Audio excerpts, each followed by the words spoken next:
Добре дојавте во Што не е јасно, јас сум Љупчо Цветановски, мој денешен гостин е презбитер Ивица Тодоров од МПЦО, председател на Движењето до дома. Добре дојде. Благодарам на поканата, Љупчо. Отец Ивица, се наоѓаме во предвечерието на денот на Свети Климент, заштитник на Македонија, патрон на МПЦО. Го чествуваме, многумина не знаат, да не се лажеме. Зошто, но еве, од прва рака, зошто е толку голем Свети Климент Охридски и неговото дело токму за Македонија, македонецот и за МПЦО? Значи, благодарам особено што еве ќе можеме да проговориме за Свети Климент. Започнува празнувањето на неговиот спомен, Свети Климент Охридски, иако за волја на вистината Свети Климент Охридски заминува од овој свет во јули месец, на 26 јули по стариот календар, и по преданието на православната црква, на денот кога светителите заминуваат од овој свет е усуштина нивниот духовен роден ден и тогаш се прави нивниот спомен. Но 8 декември се празнува денот на Свети Климент затоа што на еден начин Свети Климент своето име го добива кога се замонашува во Рим од светиот Климент Папа Римски, маченикот, чии мошти Свети Кирил и Методи од Крим ги носат во Рим. И во чест на Свети Климент, нашиот Свети Климент го добива името Климент, Клемент на милостив, милосрден на латински. И затоа, кога се почитува и се празнува споменот на Свети Климент Папа Римски, се празнува и споменот на Свети Климент Охридски. Така. Рековме, зошто е неговото дело толку битно, толку важно, токму за македонецот, Македонија и МПЦО? Значи, кога зборуваме за светителите, сам накратко само за нашите гледачи, мислам дека според моето искуство еден добар процент од нашите сограѓани, па мора да признам и еден добар процент од верниците кои се декларираат како христијани, православни, членови на Македонската православна црква, имаат погрешен однос кон светителите. Светителите ги доживуваат како некои полубожества и така натаму, како митологизирани личности. Нешто. Значи, светителите се луѓе, како што сме ние, луѓе кои во еден момент од својот живот го избрале Христос како пат, како вистина и како оној кој ќе ги однесе во вистинската смисла на постоењето и во овој свет и во вечноста. Понатаму, нашето постоење биолошко во овој свет е даденост од Бога и од нашите родители. Биолошкото постоење ни е даденост. Потенцијал. Значи, но нашето духовно раѓање е наш избор. Значи, дали ние ќе избереме да се формираме како личности подобни на Бог, а исполнети со неговите својства, со неговите вистини, со повикот што тој го вложил во нас, повик за вечност, тоа е нешто што ние го избираме. И она суштинското е кога Христос вели кој сака да биде мој ученик, нека го земе крстот свој и нека тргне по мене. Што значи крстот Христов? Тоа значи сериозна битка, сериозна внатрешна војна против злото и против сите манифестации на злото што ги имаме внатре во нас. Злото, гревот и сето она што има за цел да ја загуши нашата личност, да ја уничи нашата личност. Понатаму, светителите, освен што го имале тој подвиг да се очистуваат од злото, од гревот, тие, примајќи ја Божјата светлина, Божјата вистина, Божјата љубов, Божјото водство, тоа го сведочеле и ги го зрачеле околу себе си. И светителите се смисло дарители смисло сведоци на смислата. Тие сведочат дека овој свет не е случаен, дека овој свет не е оставен сам на себе си и е плод на некои вакви или онакви сили и така натаму, без никаква смисла и цел, и стихи, туку тие покажуваат со својот духовен живот, со својата духовна битка, со својот духовен пат, дека овој свет има смисла и вистинската смисла е Христос, затоа што тие го живеат неговиот пат и таа вистина. И сега светителите, првин, на духовен план стануваат добри луѓе. Значи, ние, секој од нас може да се доживува себе си како добар, но да бидеш добар човек, тоа е сериозен призив, сериозен подвиг. Тие станувале добри луѓе. И станувајќи добар човек, станувајќи Богу сличен по својствата Божи, по љубовта, милосрдието, човештината и така натаму, тие ја зрачале својата добрина. И ја зрачале својата добрина што имале грижа, што имале љубов за луѓето околу себе си. Свети Климент, како и сите светители, тоа го покажувал из целиот свој живот. И затоа за нас православните христијани во Македонија, но и за православните христијани на Балканот, но и за сите православни христијани, па и за сите христијани, па и за сите луѓе со добра волја, светителите во овој контекст и Свети Климент ни се примери за тоа на кој начин ние треба да го осмислуваме својот живот во овој свет и ако сме решиле да го осмислуваме својот живот во овој свет, со кои вистини, со кои вредности и со кои модели на живење.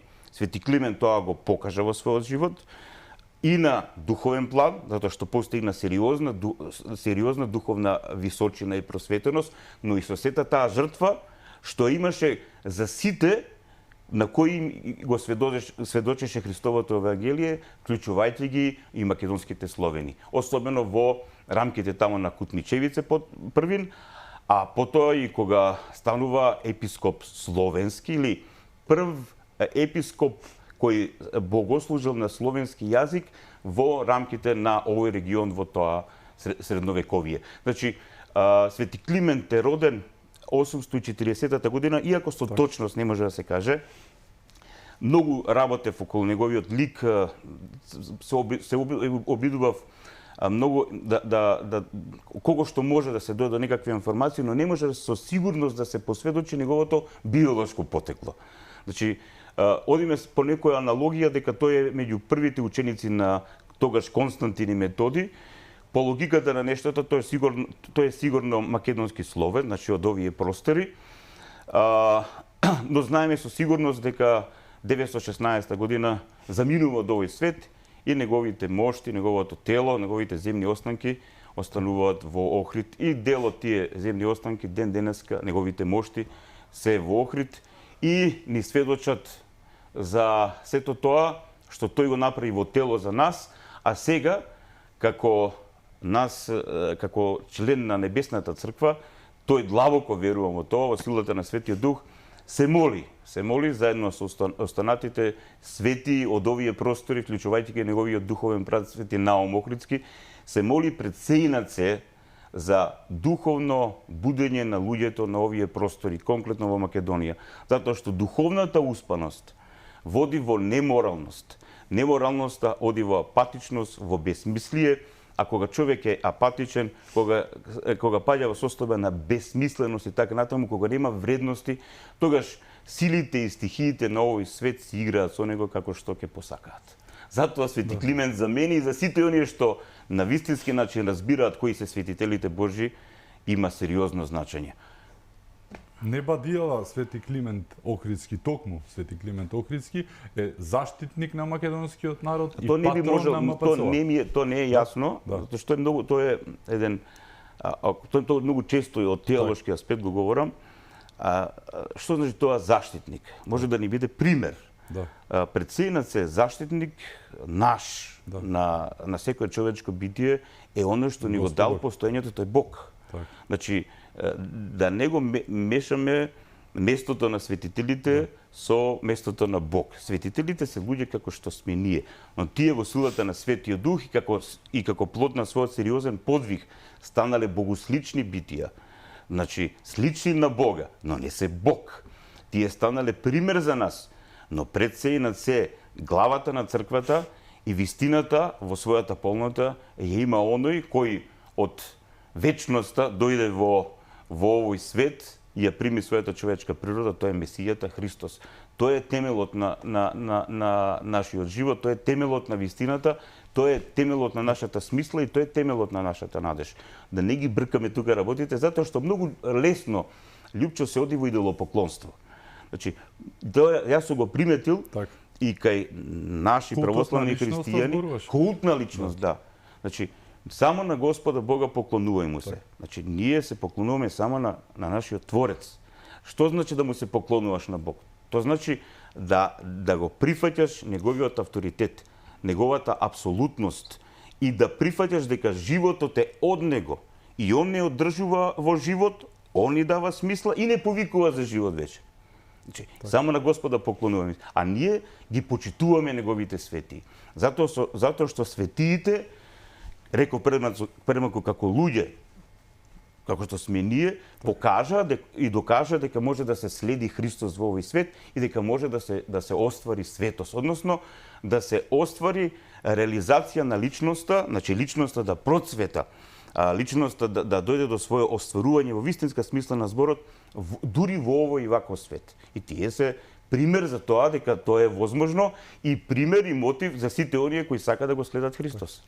Како гледаш на мешањето на политиката во црквата? Тоа беше конкретен момент пред 2 недели, токму се отвори онаа приказка со толкувањето на Охридската архиепископија, чишто континуитет го продолжува и е токму Македонската православна црква Охридска архиепископија. Мешањето прсти таму преку онаа исполитизирана, да не се лажеме, апсолутно само политичка алатка, што се вика Комисија за историски образовни прашања, треба да се вика Комисија за политички прашања, претпоставувам, нели? Добро, тоа е и поставено од политиката. Атавизам некој од минатото. Како гледаш на овој момент и мешањето на политиката, бидејќи, прости што те прекинувам, но ти рекол, не, тие не се мешале во статутот на МПЦ како што зошто? Статусот, туку на историскиот континуитет. Туку само ќе сределе како МП, односно Охридската архиепископија ќе биде пренесена во македонските учебници. Тоа е малку небулоза, не може да кажеш не се мешаат, а ќе кажат да речеме ваква и ваква. Иако не е до крај јасно цела тоа ситуација, но јас ќе проговорам за ова нешто од евангелско-теолошки аспект и од историски аспект. Че првин црквата, како заедница на Христови ученици во силата на Светиот Дух, а во слава на Небесниот Отец, не е ниту македонска, ниту бугарска, ниту грчка, ниту американски, така натаму и така натаму, или не знам, руска или што било. Значи, црквата е пред се и над се Христова, затоа што Христос со својата крв го стави темелот на црквата, на таа заедница. Со своето воскресение даде надеж на сите оние што ќе го изберат да бидат членови на таа заедница. Односно ќе го изберат тој повик дека овој свет има смисла и дека нашиот личен живот има смисла. Сега, црквата на хоризонтален географски план делувала во разни историски контексти на различити простори и во овој регион и во светот и така натаму. И сега ние знаеме дека црквата Христова во својот зародиш на оваа територија на Македонија го има со проповета на светиот апостол Павле. Значи, апостол Павле е Христовиот апостол кој прв ја ударил основата на црквата Христова на овие простори. Но со доаѓањето на словенските племиња и така натаму, со промената со добар процент на промена на населението, не може да се каже дека и тоа е многу интересна тема. Тоа е многу тоа е многу интересна тема. Ќе преговарам, Значи, Свети Климент кога започнува да проповеда на овие простори, тој проповеда на словенски јазик, но никој не може да каже дека на овие простори биле само словенските племиња. Тука се и староседелците, меѓу кои и ромеизираните антички македонци, кои со текот на времето го употребувале елинскиот или латинскиот јазик.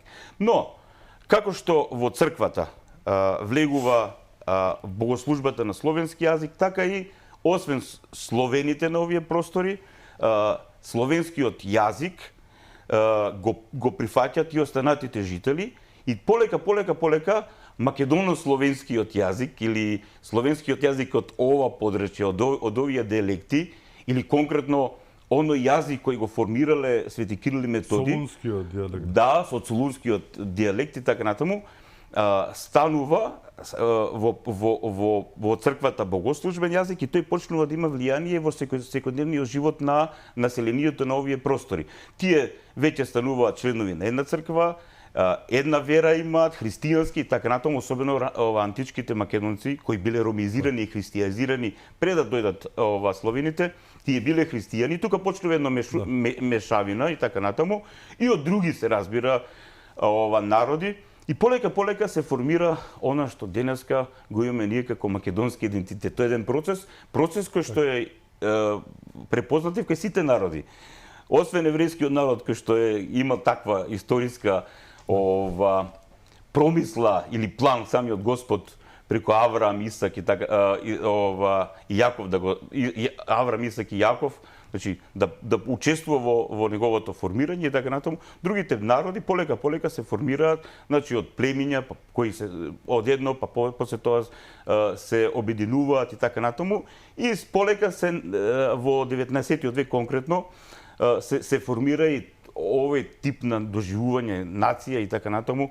Значи, нација не е етнос. Етнос е народ, ама нација е нешто над етносот. Значи, идентификација на повеќе племиња кои се доживуваат себе си како една целина, особено во една држава во рамките на државните граници и така натаму. Сега, околу спорењето, например, пошто јас сум бил на постдипломски студии во Бугарија и често сме го зборувале тоа со моите пријатели во Бугарија, титулата на Охридскиот архиепископ гласела архиепископ на Охрид, на Естонија, на Прима и Паси Вулгарија и на цела Бугарија. Но, ако го читаме со внимание Георги Флоровски, не Флоровски, него за моментот тој е византолог руски, кој за моментот името Георги беше, ама не знам моментот презимето не ми излегува, ќе ми излезе од хардискот, така натаму. Тој вели вака: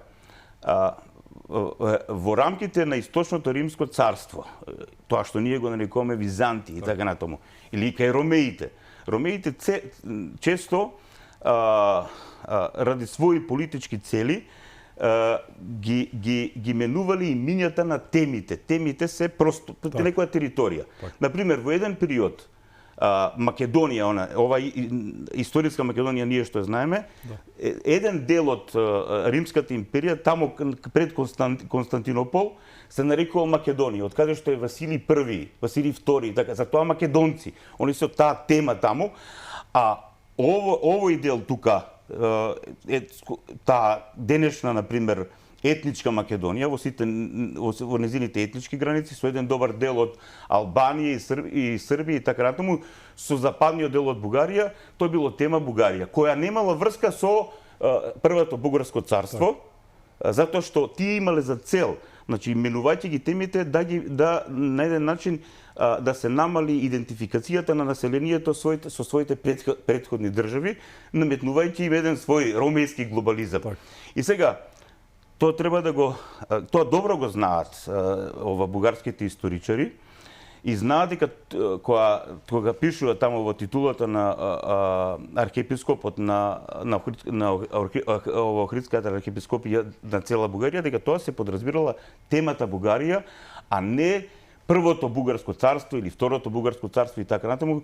Тој веќе тогаш они си создаваат и своји помесни цркви со своји седешта. Прва била во Преслав, потоа во Трново, во Второто бугарско царство, па после тоа кога се ослободуваат, кога русите им помагаат во Софија, но тоа е сосем еден друг историски контекст и треба да се знае, како заклучок еден, дека пред се и над се, и тука ние православните многу грешиме, мора да признавам, тоа е јавно, понекогаш нашиот национален идентитет е побитен од нашиот духовен идентитет.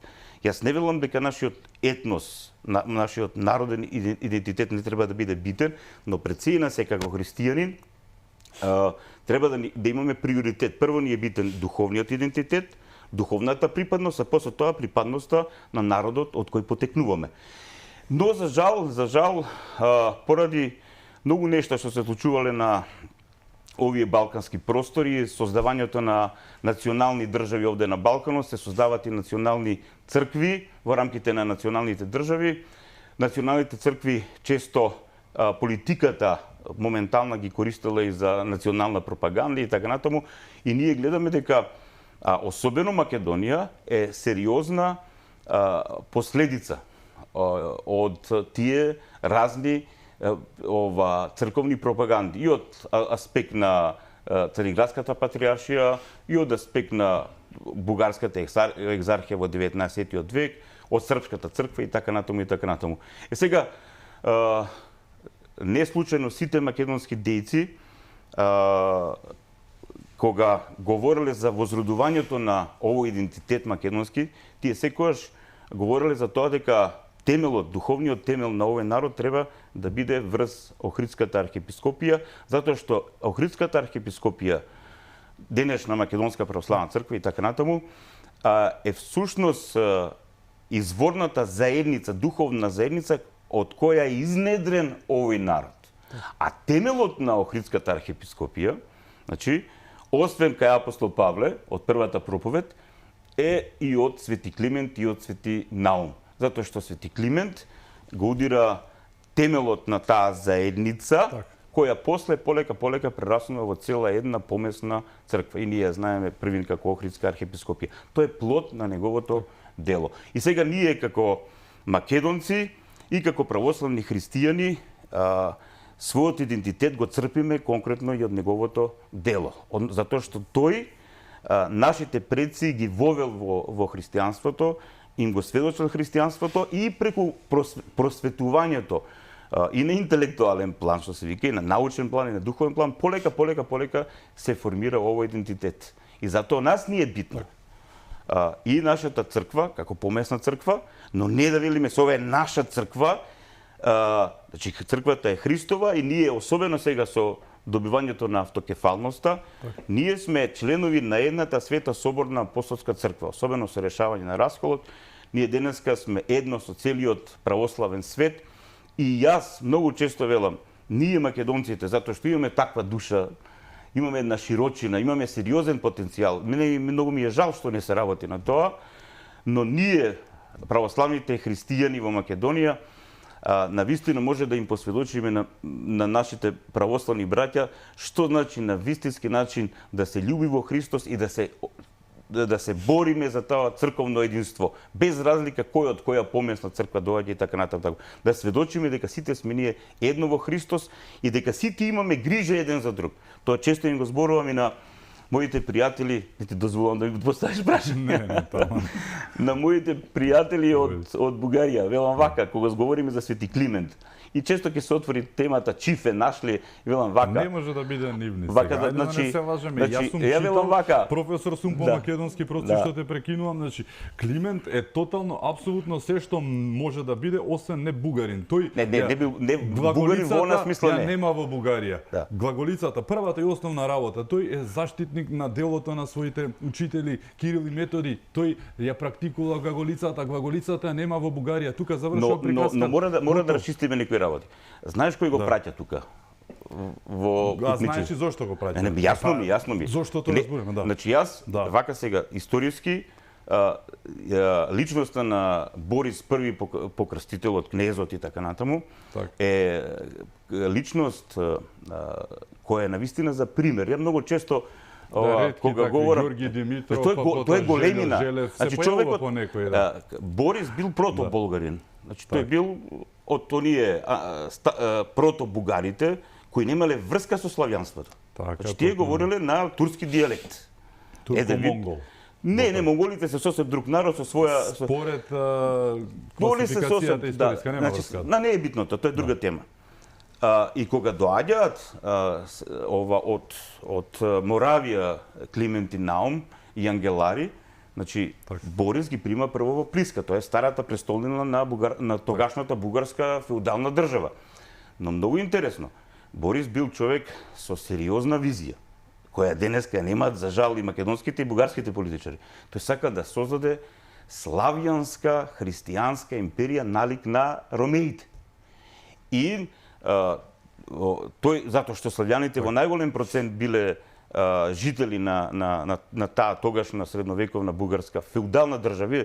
Кога се говори за феудалните држави не биле држави со дефинирани граници. Денеска е волкава, утре е пошироко, зависи од битките и така натаму и така натаму.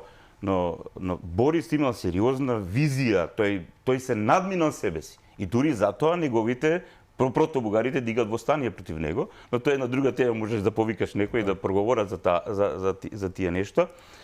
Затоа што тој решил да го напушти етничкото ниво и да оди на едно повисоко ниво, на духовно ниво, да направи империја, да направи империја и земја која ќе биде втемелена на христијанските вредности и ќе сведочи за Христовото евангелие во тој и такво време. Човек со сериозен идеал. И тој го праќа Свети Климент на овие простори, затоа што најповеќе биле населени со славјани и проблемот со ромеите и така натаму. И не случајно, а и плюс тоа треба да се знае, затоа што бугарската црква која била тогаш автономна, не автокефално, во Плиска и во Преслав имало епископи кои биле елини или латини. И сега целата работа е првин во Охридската книжевна школа да се подготват мисионери. Значи, кога велиме нека тој подготвил 3500 ученици Свети Климе, замисли која е таа работа. Во тоа време. Сега е многу 1500. Да, кој е тој труд. Значи, и сега тоа е целата работа да се подготват мисионери кои Христовото евангелие ќе го ширеле особено на север кај сите славјански народи и така натаму. И затоа велиме оне епископ словенски, затоа што како што реков пред малку, тој прв ова богослужи на словенски јазик на овие простори. Да, ја спомна широко. И тој само во овој момент го. И сега што е најбитно, велам вака, и со нашите пријатели од Бугарија, со нашите пријатели од Србија и Грција и така натаму. Велам зошто ние денеска, современите македонци, грци, бугари или срби, егоистично пристапуваме кон нашите заеднички светители. Наше! Не е твој, ово е. Не викам, зошто не учиме од нив? Зошто не ни бидат они потик, ние да бидеме охристовени луѓе, да бидеме добри луѓе, да бидеме луѓе со широко срце, но во исто време и мудри.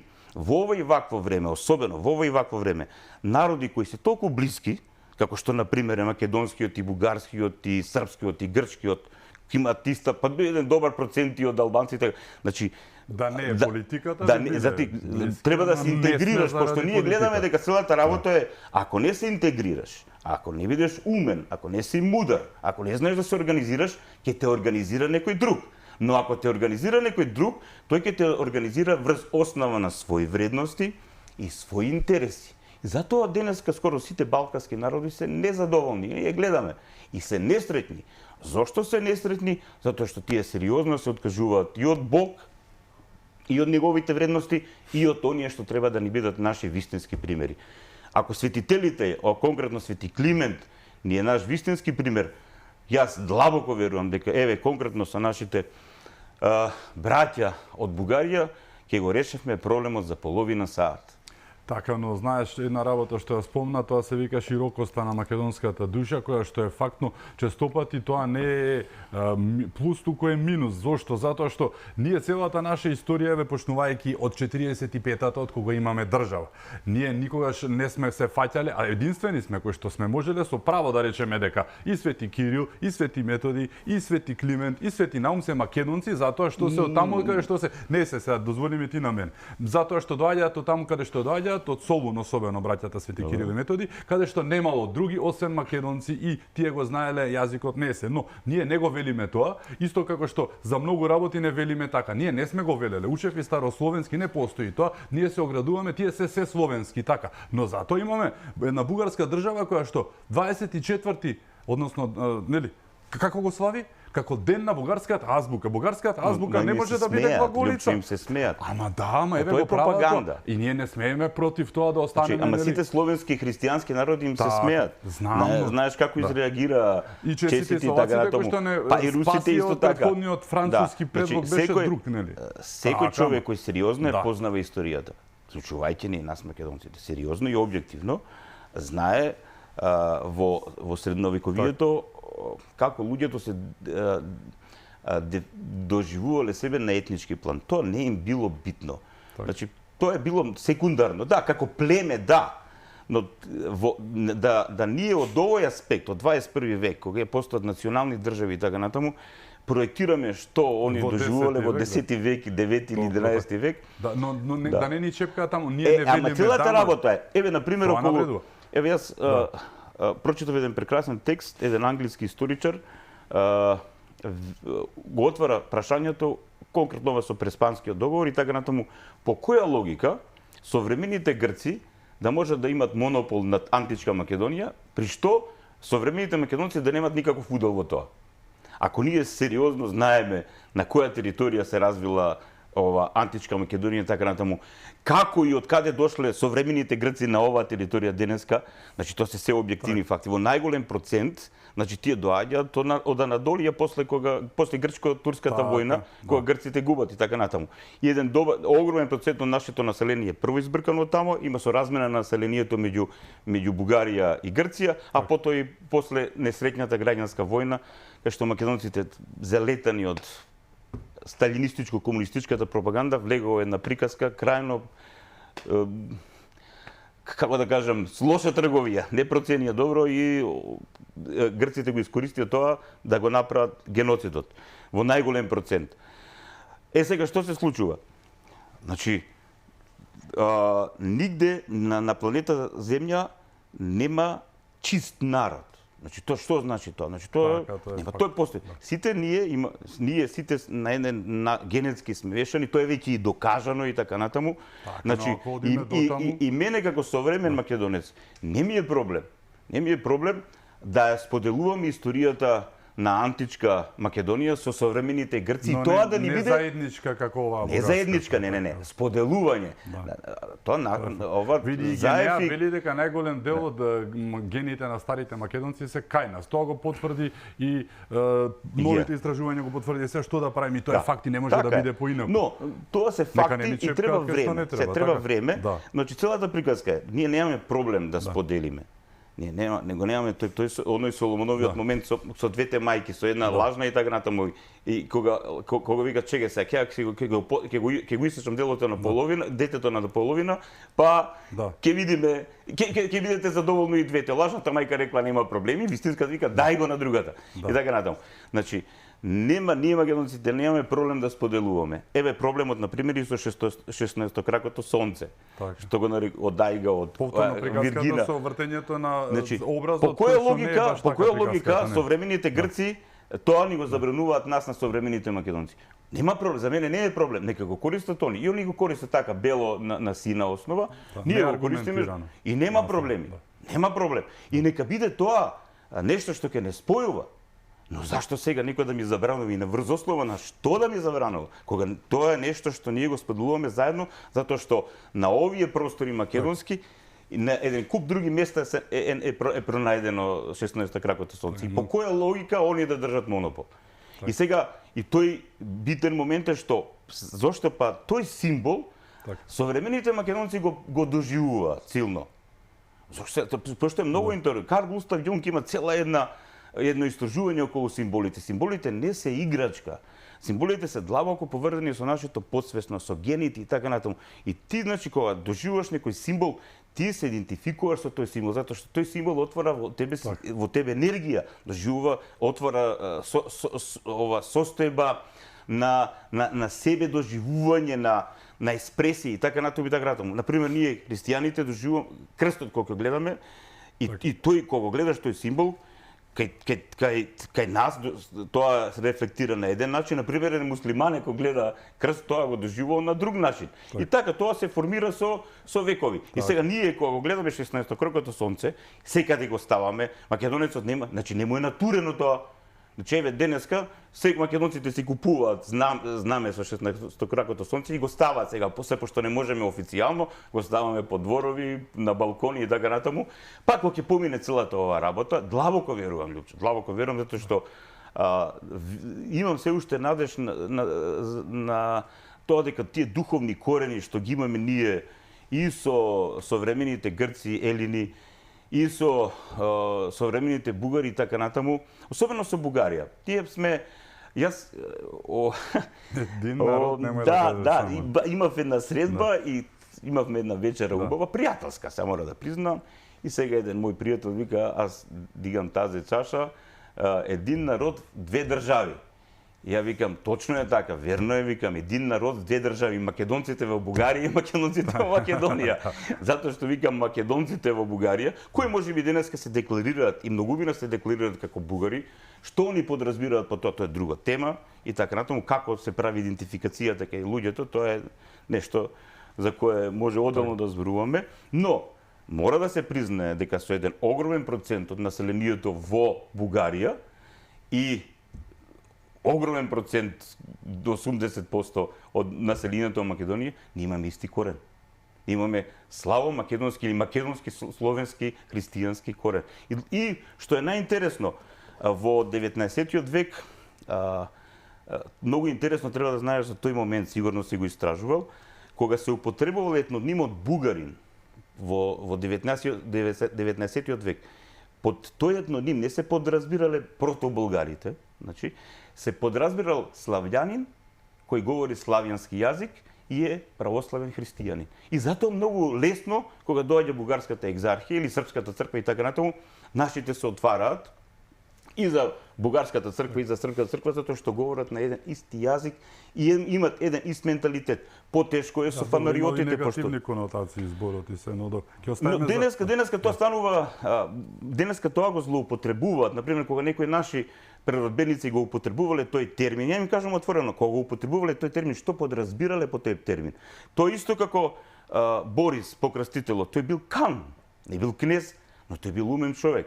Вика, кан ќе бидам ако сум само владател над протобугарите, ханови, канови и така. Но он сакал да се издигне над таа политичка состојба во која бил и тој вика, јас сум кнез. Значи прифаќа титула на народот кој е во најголем процент на оваа територија, која сакал тој да ја христијанизира, култивизира и така натаму. Тоа е големината. Треба да има таа големина и современите политичари, но не за да се борат за своите, како да кажам, замислени приказки и така натаму, туку да направат добро, пошто народот во Македонија, македонскиот народ, бугарскиот народ не живее добро. Јас често следам на бугарска телевизија дебати што се случува со нивната политика, тие урнисани се луѓето на морален план, урнисани се на културен план. Да не говорам една Бугарија каде е нивната економија, понатаму на творечки план. Што произведуваме ние тука, Лјупчо? Па ние еден автомобил, косачка не знам дали произведуваме, за треба. Ништо не произведуваме, ние се увезуваме. Па сега, не може да се лупаме ние во гради, ние сме вакви, вие сте вакви, да се караме цело време да трошиме огромна енергија, додека другите народи кои се добро организирани и да не говорам за другите глобални структури, наднационални корпорации кои сакат вакви будали како што сме ние и не користат како еден добар пазар тука. Ќе зборуваме за овие теми, ќе зборуваме за излезот од ова, да не речам, наметната апатија и рамнодушност, која што некому му одговара за пропаст, односно ерозијата на духовните вредности на се што гледаме пред нас. Ќе зборуваме и за движењето Додомачи, што председател е токму отец Ивица. Се враќаме веднаш по рекламите, останете со нас.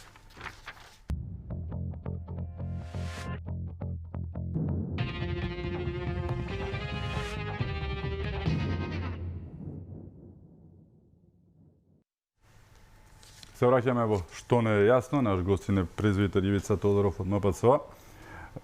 Отец Тодоров, зборувавме за апатијата, за рамнодушноста во која што е дефинитивно очевидно се гледа, мислам, и од авион, единствена градба, нели, вештачко, освен кинескиот зид од вселената и токму на македонската апатија која што веќе 6-та година чинам така расте и никако да падне. Она губењето на вредностите, на секој аспект, морални, духовни, како и да. Еве, тоа е факт, да не се лажем. Како да излеземе од оваа ситуација, од оваа бездна? Значи, ова што се случува во Македонија е, да кажам, дополнителен предизвик, но таа патија или таа демотивираност се чувствува, се доживува и во регионот, па и пошироко во светот. Не случајно се случуваат некои глобални поместувања, затоа што во моментот во кој ние живееме, а живееме во интересно време, се судираат два различни глобални системи. Едниот е либерал, неоколонијален, глобалистички, со крајно проблематични вредности, кои во најголем процент се дури античовечки, да не говорам дека се антихристијански. А од другата страна се оние кои се доживуваат како суверенисти и кои се залагаат за мултиполарен свет, значи свет со повеќе центри, не да постои само еден центар, од кој ќе се диктира и политиката, и економијата, и културата, и вредностите и така натаму, туку како што е голема оваа наша планета Земја и како што ние сме различити, на секаков план, и на план на етноси, на план на нации, на план на вера, и план на култура, и на план на технолошко достигнување, духовно достигнување и така натаму. Значи, не е природно, значи, сето ова да се контролира од еден центар. И затоа имаме сега еден процес, многу силен процес. Тој процес е и крвав во источна Украина, тамо се води војна. Значи, таа војна е суштина само еден дел од видливиот аспект на тој судир, но тој судир е во сите нивоа во овој свет, вклучувајќи нашата Македонија. Значи, и светското првенство во Катар, каде што видовме се гледа многу примери за непочитувањето на различноста, на сето на светот колку е, нели. Значи, и сега вака, значи Македонија и македонецот ја плаќаат цената за тоа што на избори ние гласаме, односно ги избираме партиите кои велат НАТО и Европска унија. Значи, така ли? Што излегуваат, викат, нема друга алтернатива, НАТО, Европска унија и така натаму. Значи, она што не се случува на план на достоинство, на план на идентитет, во најголем процент е жртвување нашето достоинство, суверенитет и достоинство во името на НАТО и на ЕУ. На крај на крајвите ние Преспанскиот договор, односно не ние, Никола Димитров и Заев и така натаму и компанијата го потпишаа за да се влезе во НАТО. НАТО е една глобална структура и се ние македонците сме оштетени во однос на тоа што се промени насилно, дури и криминално, името на нашата држава. За кој што на референдум рековме не. Не рековме не, го бойкотиравме. Да, добро, ама не е така. Рековме не. Референдум, тоа е друга тема. Значи народот, јас го поддржам тој став што е уште подобро да се бойкотира, требаше уште посилно тоа да се направи. Требаше да се излезе со не, добро, но и ова сепак беше гласно, јасно, не 2/3. Во еден момент, во некој момент, тоа е интересна тема. Можеби најдобро беше да се излезе со не, но во оваа ситуација кога постои ваква пропаганда и кај што народот убаво го спомна тоа пред малку, е ставен во апатија и во долгорочна економска криза. Сега целата приказка што многумина се фатија на таа јадица. Значи, НАТО и ЕУ и веднаш промена на економската состојба во државата. Храни, брани, така, добро. И, значи, НАТО ќе не брани, ЕУ ќе не храни и така натаму, квалитетот, школство, квалитетот на животот ќе се промени и сега македонецот вика добро, односно тие што го избраа тоа. што помислија дека дел многу малку точно, македонци но имаше таму, да не се имаше и има и такви кои поверуваа во тоа, кои денеска на пример ретерира. Ние гледаме многу од луѓето кои беа на глупави, Е сега целата приказка е што тие помислија дека ќе дојде до промена некаква. Не сваќајќи во суштина со кого имаат работа и целата приказка, не ја гледаат пошироката ситуација во светот, бе излажани. Состојбата во Македонија е уште полоша него што беше претходно. Е сега, не само што сме во катастрофална економска состојба, не само што сме во катастрофална енергетска состојба, не само што сме во катастрофална идентитетска, национална, да не зборам за моралот, за вредностите и така натаму и така натаму. Значи, ние ги жртвувавме сериозните идентитетски инсигни, знаци и поврзаности за тоа кои што сме и што сме, за некако квалитет и изнесот во животот, а ово население се соочи дека не е тоа точно. Доживеевме нешто полошо. Уште е полоша состојбата него што беше. И сега, што друго останува? На човек, ако имал некаква надеж дека НАТО ќе го брани и ЕУ ќе го храни, а не познавајќи ги контекстите во реалноста и во регионот, треба да видат плюс-минус како функционираат останатите екс-ју држави, па и во Бугарија, во Романија и така натаму. Значи, да видат усуштина како стојат нештата и дали може некој друг, а тоа го кажав и на почетокот на емисијата, дали може некој друг да го организира твоето општество. Може, ама тој ќе го направи за свој интерес и со своји цели. А водираш на американците и корупцијата, може? Вака сега, не можам да кажам дека американците се тука, тоа се структури кои се наднационални. Значи, американците исто така се соочуваат со тој проблем. Има доста информации кои доаѓаат кога самите американци велат дека се окупирани, дека некој друг раководи со нивната држава. Но тоа е проблемот на глобализмот. Е сега што се случува? Кога еден народ нема да ги препознае своите вистински лидери или кога ќе има отсутство од лидери. Значи тоа е едниот проблем, не ги препознаваш, а потоа имаш отсутство од лидери. Значи имаш вагони, немаш локомотиви. Имаш состојба на еден народ кој е збунет. И тука нема постоја така индивидуалци, личности кои ги ценам многу со своите ставови, но на генерален политички план, па на еден и филозофски и идеолошки план, ние немаме луѓе. Никој сериозно не застанува. Значи, ние немаме локомотиви, немаме луѓе што влечат, немаме луѓе што имаат визија. Значи, Македонија немаше да биде оваа состојба ако имавме луѓе кои знаеат да го организираат овој простор, кои имаа сознание за тоа што да прават со овој народ, што да прават со образованието, со науката, видите, науката е тотално запоставена во Македонија. Интелектуалниот план, што да ви кажам, создавање само на потрошувачка маса. Да не говорам за духовниот аспект и така натаму и така натаму. И сега кога имате ситуација да се откажете сами од тоа да бидете домаќин дома, тоа значи да бидете суверен дома, ние сами се откажуваме, тогаш ние гледаме што се случува. Кога некој друг те организира, тогаш тоа ќе го прави он со своји интереси, за своја цел и со своји вредности. И македонецот молчи и се чувствува онеправдан. Калимера. Се извинувам, но јас милион пати ова сум го повторувал. Народ кој спие се буди во туѓа држава или држава што не може да ја препознае. Тоа се случува и со нас. И сега како убаво беше прашањето, како ние да го надминеме да ја надминеме оваа состојба? Значи, ја не сум политичар, не сум член на политичка партија, не сум политички лидер. Од духовен аспект, духовен аспект. Целата работа е луѓето да станат свесни, значи битно е на ментален план, на умствен план. Значи да разберат во кое време живеат и што се случува околу нив.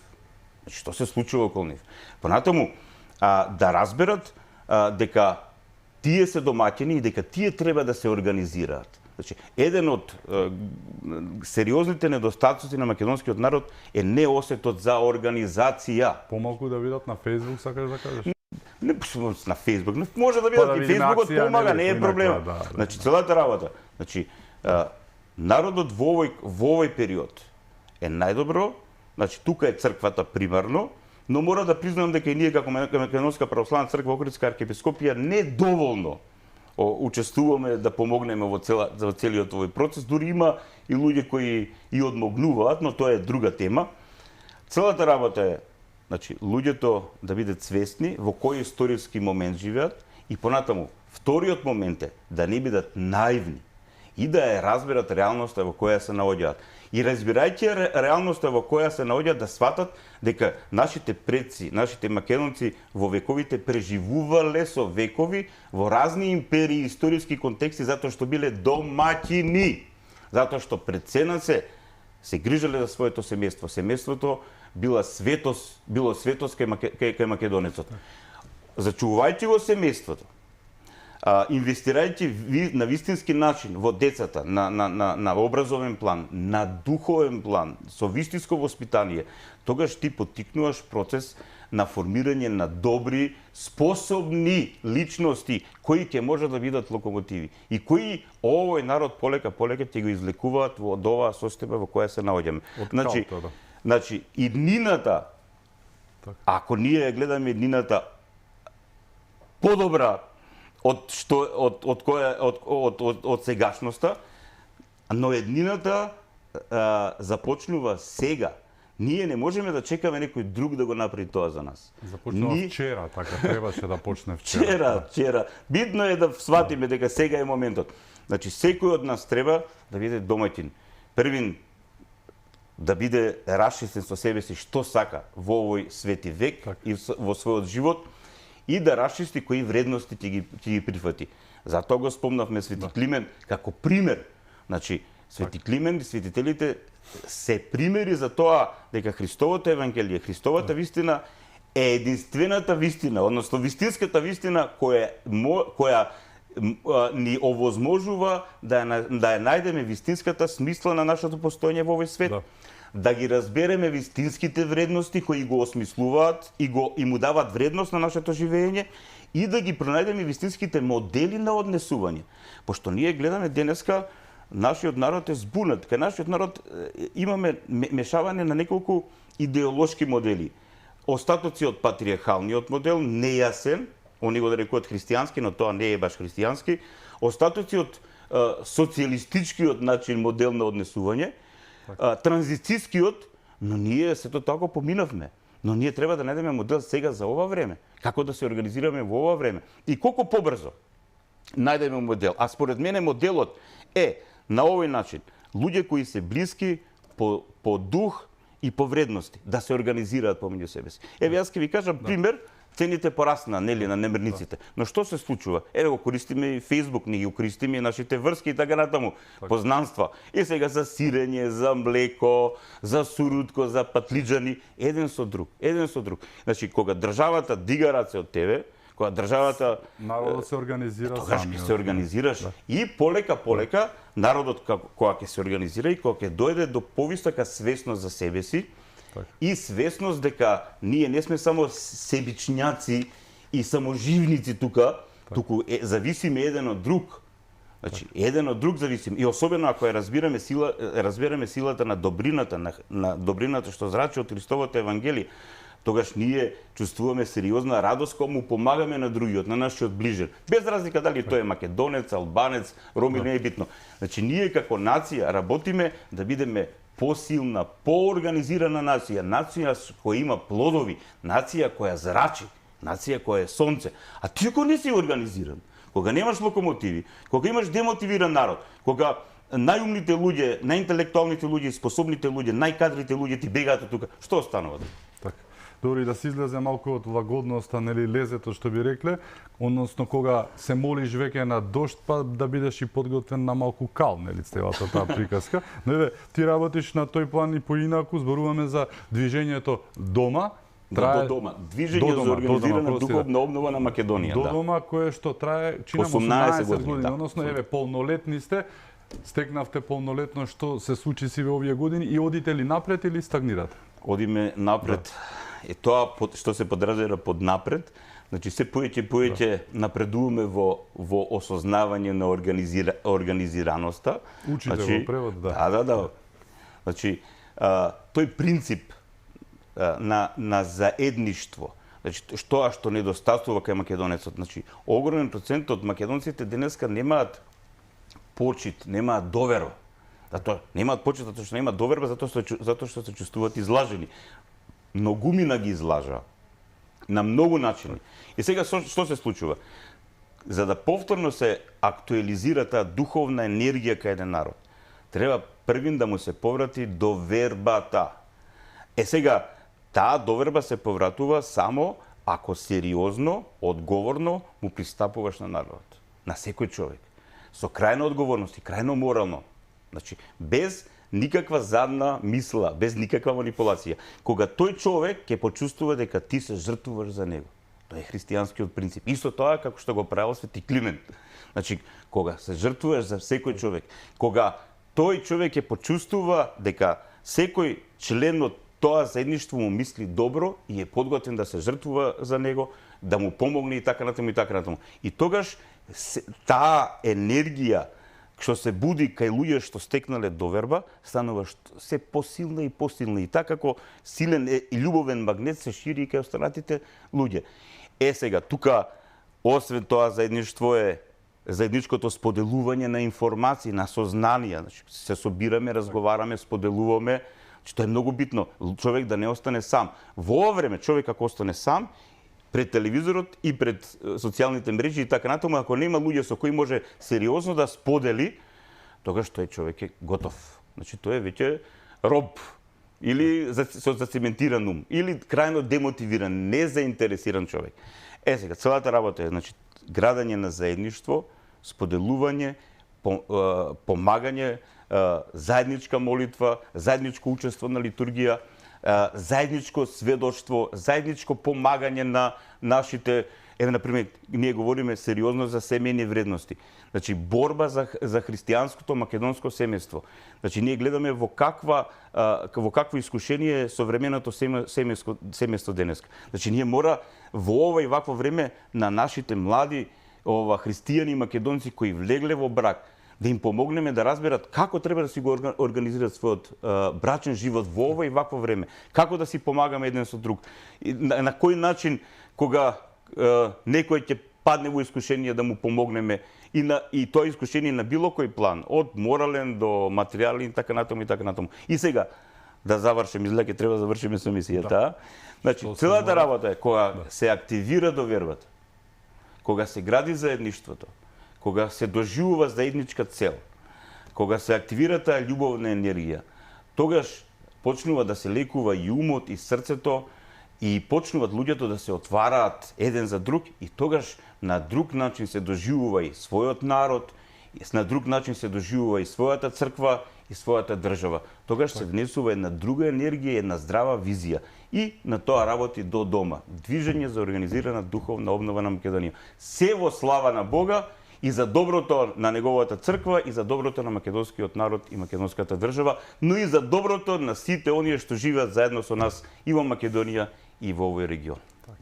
Ти благодарам што беше Благодарам Љупче што ми овозможи ова сето да го споделиме, па се надевам ќе им биде на полза, на корис на оние што гледа ова емисија, па не се сомневам. Ќе видиме какви ќе бидат реакциите. Според тоа и ти што си го постирал тамо на Facebook, гледам, има разни реакции, во најдобар процент се добри, да. Благодарам Љупчо. Ти благодарам тебе, ми беше чест. Ви благодарам и вам што бевте со нас, да сте ни живи и здрави и секако имајќи предвид во какви времења живееме, чувајте се многу.